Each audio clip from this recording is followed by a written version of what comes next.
नमस्कार, सुप्रभात. ब्रेकनंतर आपणा सर्वांचं स्वागत आणि यानंतर बुलेटिनमध्ये घेऊयात सगळ्या महत्त्वाच्या बातम्यांचा आढावा महाराष्ट्र लाईव्ह मधून.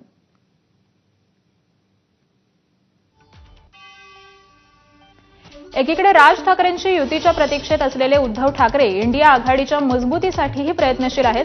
उद्धव ठाकरे बुधवारपासून 3 दिवसांच्या दिल्ली दौऱ्यावर आहेत. 7 ऑगस्टला होणाऱ्या इंडिया आघाडीच्या बैठकीला ते उपस्थित राहणार आहेत, तर 7 ऑगस्टला राहुल गांधी यांच्या निवासस्थानी स्नेहभोजनाला सुद्धा उद्धव ठाकरे उपस्थित राहतील.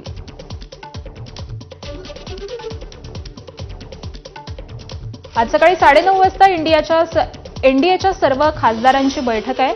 एनडीए संसदीय पक्षाची बैठक ही सकाळी 9:30 वाजता होणार आहे. संसदेच्या चालू पावसाळी अधिवेशनातील ही पहिलीच महत्त्वाची बैठक असेल.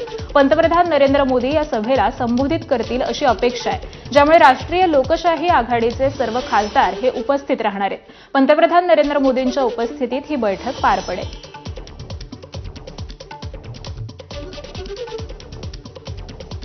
राज ठाकरेंनी शिवसेनेशी युतीबाबत मोठं वक्तव्य केल्याची माहिती समोर येतेय. 20 वर्षांनंतर आम्ही भाऊ एकत्र येऊ शकतो, तर तुम्ही का भांडता, असा सवाल राज ठाकरे यांनी पदाधिकाऱ्यांना केलाय.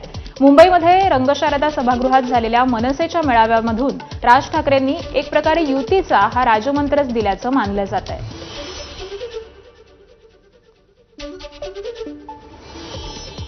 मनसे नेते अविनाश जाधव यांनी मंत्री मंगलप्रभात लोढा यांच्यावर नाव घेत खळबळजनक आरोप केलेत.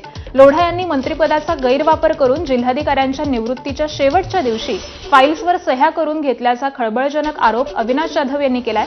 अविनाश जाधव यांनी ठाणे जिल्हाधिकारी श्रीकृष्णनाथ पांचाळ यांची भेट घेतली. या भेटीमध्ये त्यांनी मंगलप्रभात लोढा यांच्याबाबत तक्रार करत चौकशीची मागणी केली. जिल्हाधिकाऱ्यांच्या भेटीनंतर अविनाश जाधव यांनी पत्रकार परिषद घेत आपली भूमिका मांडली आणि त्यावेळी त्यांनी हा खळबळजनक दावा केलाय.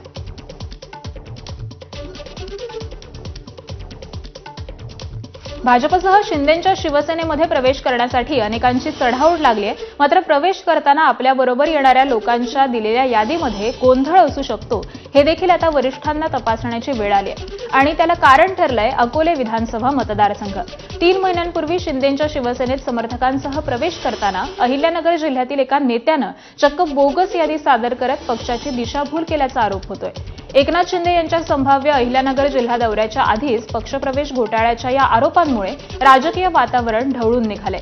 गेल्या काही दिवसांपासून मतदारसंघात व्हायरल होणाऱ्या व्हिडिओमुळे या चर्चांना आता उधाण आलंय.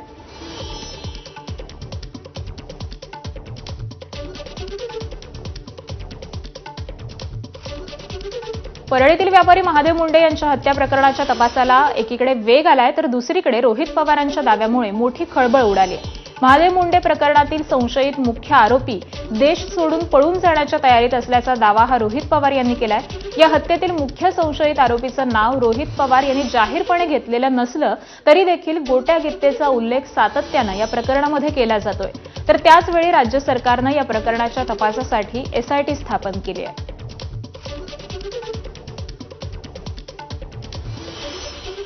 कोणताही पक्ष आपल्या पक्षाचा मुख्यमंत्री व्हावा हे स्वप्न पाहत असतो. तसंच आपल्या पक्षाचे नेते अजितदादा मुख्यमंत्री होईपर्यंत आता आपण स्वस्थ बसायचं नाही, असं वैद्यकीय शिक्षण मंत्री हसन मुश्रीफ यांनी म्हटलंय. आटपाडीमधील राष्ट्रवादी युवक काँग्रेसच्या युवा संवाद मेळाव्यामध्ये मंत्री हसन मुश्रीफ यांनी राष्ट्रवादीच्या कार्यकर्त्यांसमोर हे वक्तव्य केलंय. आगामी निवडणुकीमध्ये जिथे जमेल तिथे युती आणि जिथे जमणार नाही तिथे स्वबळावर निवडणूक लढवायच्या आहे, असंही मुश्रीफ म्हणाले.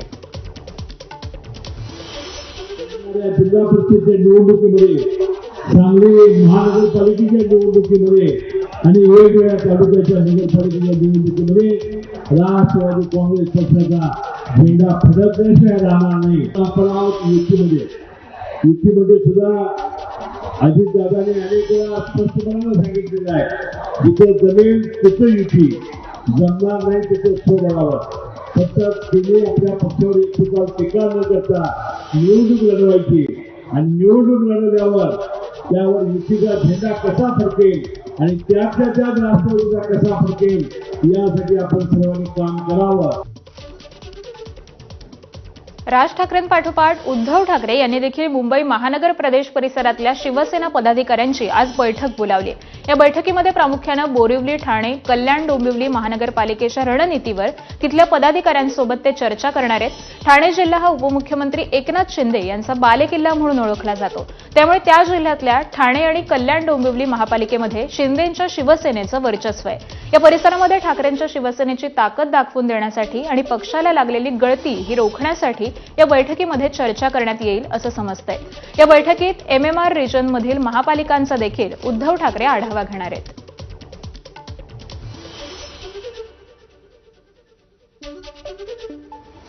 रोहित पवारांनी आजोबांची साथ का सोडली नाही यावर भाष्य केलंय. आजोबांना सोडून सत्तेत गेलो असतो तर लहान मुलांनी काय विचार केला असता, हाच विचार करून संघर्षाची भूमिका घेतल्याचं रोहित पवारांनी सांगितलंय.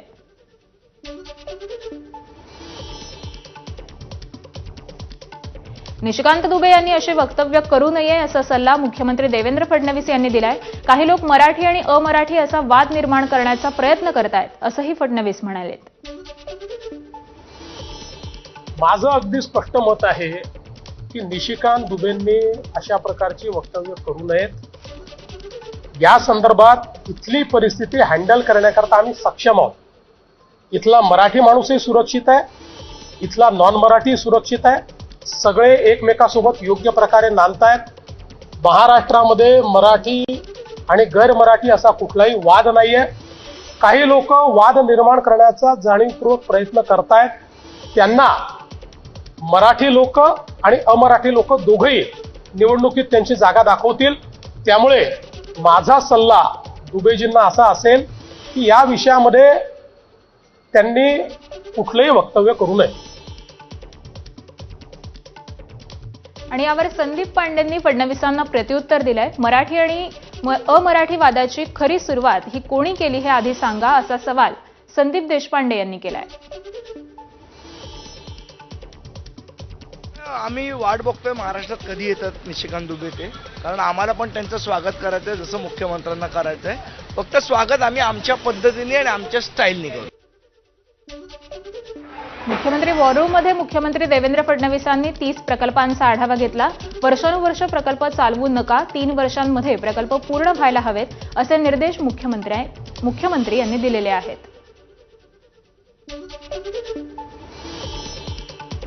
मुंबईमध्ये अंडरग्राऊंड मेट्रोसह विविध विकास कामांसंदर्भात मुख्यमंत्री देवेंद्र फडणवीसांच्या उपस्थितीमध्ये बैठक पार पडली. या 33 इन्फ्रास्ट्रक्चर प्रोजेक्टबाबत आढावा घेण्यात आलाय. दरम्यान पुणे मुंबई मिसिंग लिंक डिसेंबरपर्यंत पूर्ण होईल असं मुख्यमंत्री फडणवीसांनी सांगितलंय. प्रमुख मेट्रोचे प्रोजेक्ट आहेत ठाणे, भिवंडी, कल्याण, वडाळा, कासरगोडवाली, स्वामी समर्थ नगर ते विक्रोळी, अंधेरी ते आपलं जे एअरपोर्ट आहे तिथपर्यंत, दहिसरपासनं मीरा भाईंदरपर्यंत आणि जी अंडरग्राऊंड मेट्रो 3 आहे या सगळ्यांची अडचणी सोडवणे आणि त्याची कंप्लिशनची डेट ठरवणे असं काम आज आम्ही केलेलं आहे.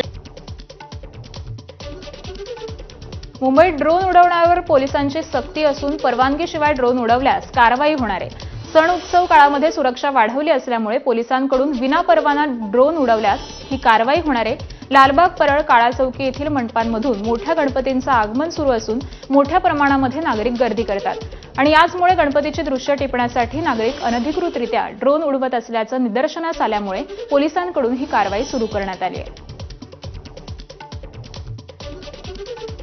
संपूर्ण महाराष्ट्र आता वाट पाहत आहे ती म्हणजे आपल्या लाडक्या गणपती बाप्पाच्या आगमनाची.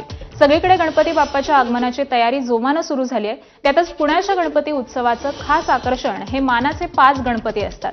पुण्याच्या परंपरेनुसार मानाचे 5 गणपती विराजमान झाल्याशिवाय आणि त्यांचं विसर्जन झाल्याशिवाय कुठलाच सार्वजनिक गणपती बसतही नाही आणि त्याचं विसर्जन सुद्धा होत नाही. मात्र याच वर्षी या कारणावरून पुण्यातील गणेश मंडळांमध्ये मतभेद दिसून आले. गणेश विसर्जन मिरवणुकीमध्ये मानाच्या 5 गणपतींमुळे इतर मंडळांना उशीर होतो असा दावा इतर मंडळांकडून केला जातोय.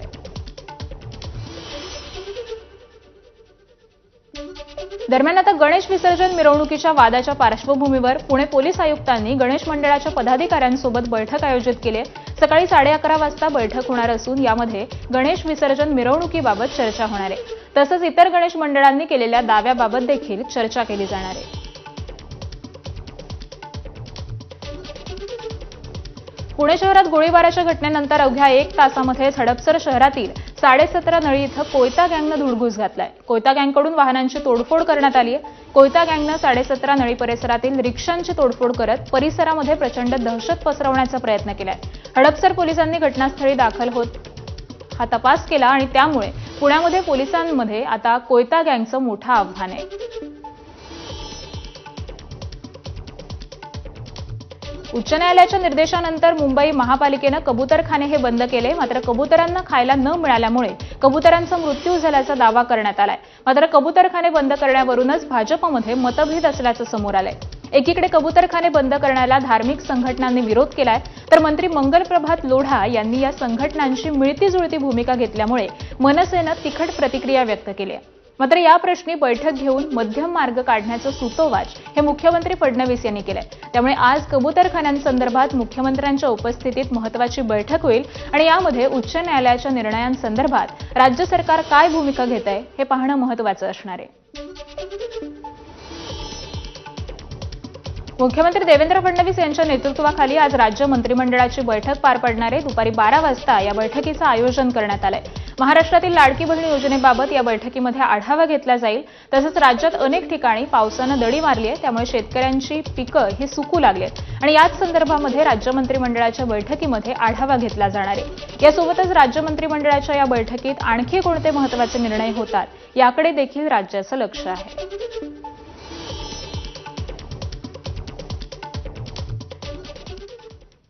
आणि पुढची बातमी सविस्तरपणे पाहूयात. मंत्रीपद मिळाल्यानंतर मंत्र्यांना अलिशान बंगले देखील मिळतात, पण कार्यकाळ पूर्ण झाल्यानंतर किंवा मंत्रीपद सोडल्यानंतर